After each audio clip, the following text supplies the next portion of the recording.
Lady Belle in the Parlor, a $30,000 house pet. The transition from the quiet conspiracy of yellow paint and pre-dawn secrecy into the sunlit absurdity of a champion racehorse dozing contentedly in a Beverly Hills parlor is one of the purest illustrations of the Beverly Hillbillies' genius for escalating the ordinary into the extraordinary. Where the opening moments of the composite script celebrated the tender labor-intensive love of a family preparing a gift, the subsequent sequences introduce a new and far more expensive complication. Lady Belle, a $30,000 champion-bred harness racer who has, through the peculiar logic of the Clampett household, become something closer to a household pet than a high-performance athlete. The dialogue that unfolds around her presence is a masterwork of culture clash, comedy, character revelation, and gentle satire, all delivered with the effortless timing that made the series a cornerstone of 1960s American television. The revelation arrives with characteristic understatement. "There's a horse sleeping in the parlor here," someone observes, and the line lands with the casual inevitability of a man announcing that the coffee is ready. In any other household, the presence of a full-grown racehorse in the formal parlor would constitute an emergency. In the Clampett mansion, it is merely another adjustment to be managed. Ellie Mae's calm explanation follows almost immediately. "Well, you said she couldn't sleep in my room no more. Lady Belle likes it here just fine." The simplicity of the reasoning is both hilarious and deeply revealing. Ellie Mae, ever the guardian of every living creature that crosses her path, has simply followed the path of least resistance and greatest comfort for the animal. The parlor, with its spacious dimensions and soft furnishings, offers more room than a bedroom. The logic is unassailable within the moral universe of the Clampetts, even as it collides spectacularly with the expectations of their neighbors. Mrs. Drysdale's reaction when it comes is pure Margaret Drysdale, glacial, imperious, and laced with the barely suppressed fury of a woman who has spent years trying to maintain the social order of her exclusive neighborhood. "Milburn, I'm warning you. If the Clampetts keep that horse on the premises another day," the unfinished threat hangs in the air, heavy with the promise of further social warfare. Raymond Bailey's Mr. Drysdale, ever the pragmatist when his own financial interests are at stake, responds with the weary reassurance of a man who has made this particular calculation many times before. "Don't worry, Margaret. She goes back this morning." The line is delivered with the practiced calm of a banker who understands that the $30,000 invested in Lady Belle represents both an asset and a potential liability. The horse was purchased as an investment, a living embodiment of potential winnings at tracks such as Hollywood Park and Santa Anita. That the Clampetts have instead turned her into a parlor ornament is a development he could not have anticipated, yet one he must now manage with characteristic agility. The exchange that follows between husband and wife is a miniature study in the series' ongoing satire of class and status. Mr. Drysdale attempts to justify the purchase as an investment. Lady Belle is a champion-bred harness racer. Mrs. Drysdale's reply cuts to the heart of the cultural collision. "I didn't know they were going to make a house pet out of it." The word house pet is spoken with the full weight of aristocratic disdain. In the Drysdale world, animals of this caliber exist to generate prestige and profit, not to enjoy the soft carpets of a millionaire's parlor. Mr. Drysdale's subsequent observation that Ellie Mae has allowed the horse to sleep in her room only deepens the outrage. "Well, for once that mansion had a well-bred occupant," he notes with dry irony, a line that simultaneously acknowledges the absurdity of the situation and gently needles his wife's pretensions. The humor here is multi-layered. On the surface, it is a simple joke about a horse in the house. Beneath that surface lies a quiet commentary on the relative value of breeding manners and genuine kindness. Lady Belle, for all her champion bloodlines, has found more genuine hospitality among the Clampetts than many human visitors to the Drysdale home have ever received. The physical presence of the horse in the parlor provides rich opportunities for visual comedy that the dialogue only hints at. One can easily imagine the elegant furniture slightly askew, the expensive rugs bearing the imprint of large careful hooves, and the dignified racehorse regarding the surrounding opulence with the calm acceptance of a creature who has decided that this arrangement suits her. The Clampetts' complete lack of embarrassment is central to the scene's charm. They do not attempt to hide Lady Belle or to minimize her presence. She is simply there, a member of the household for as long as she chooses to remain. This unself-conscious acceptance of the extraordinary is one of the series' most consistent and endearing traits. Where other families might panic or scheme to conceal such a breach of etiquette, the Clamperts simply adjust the furniture and carry on. Mr. Drysdale's determination to reclaim the horse is driven by more than marital pressure. The repeated emphasis on the animal's value, that's a $30,000 racehorse, underscores the banker's dual nature. He is genuinely fond of the Clamperts in his own limited way, yet he remains a man whose primary loyalty is to the bottom line. The prospect of retrieving Lady Belle and returning her to the racing circuit represents both financial recovery and a restoration of the natural order as he understands it. The script allows him a moment of almost paternal pride as he watches the horse move. That's it, Lady Belle. Step high and handsome. Show your style.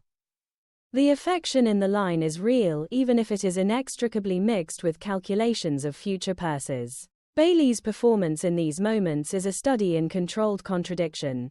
The character's eyes light up at the sight of fine horseflesh, yet the mind behind those eyes never stops tallying potential earnings. Granny's entrance into this particular chapter of the saga shifts the tone once more.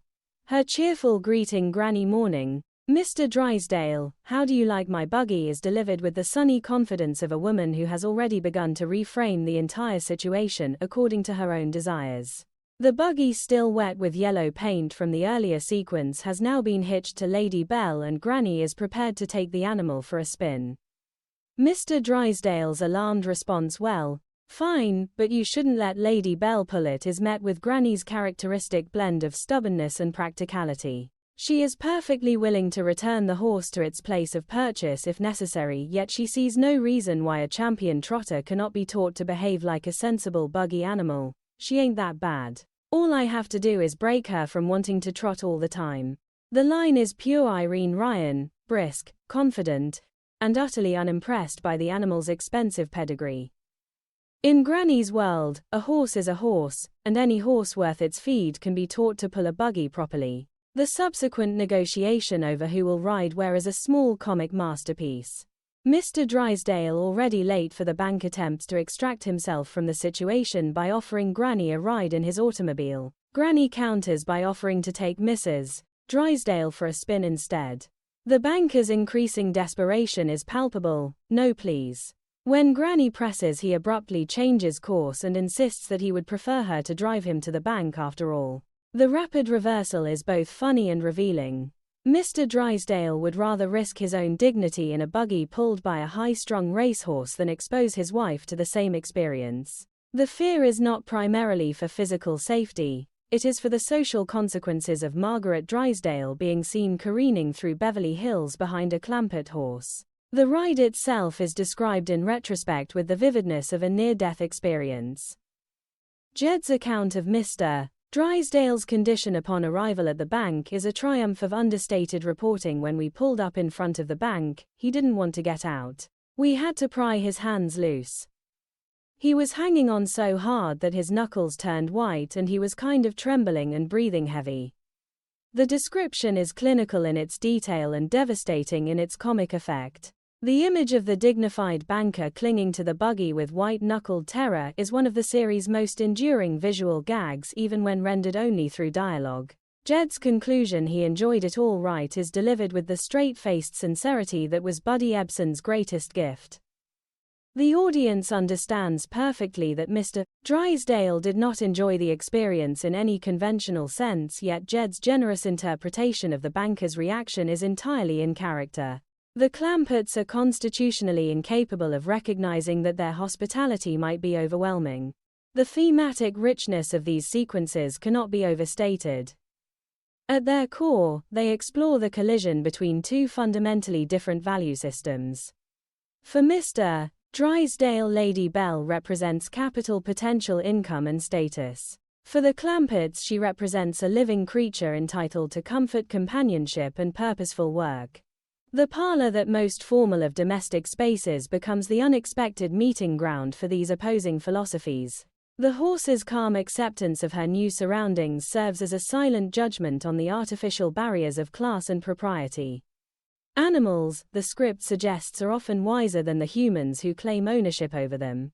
Historically, the mid-1960s were a period of increasing tension between traditional rural values and the accelerating consumer culture of urban and suburban America. The Beverly Hillbillies thrived by dramatizing that tension in the most accessible and entertaining terms possible. Lady Belle's sojourn in the parlor is a perfect microcosm of the larger conflict. The expensive racehorse, symbol of elite sporting culture and financial speculation, is absorbed without ceremony into the clampett world of practical affection and open-door hospitality. The resulting comedy is never cruel. It invites the audience to laugh at the incongruity while simultaneously questioning which set of values is truly more civilized. The performances in this section of the script are uniformly excellent.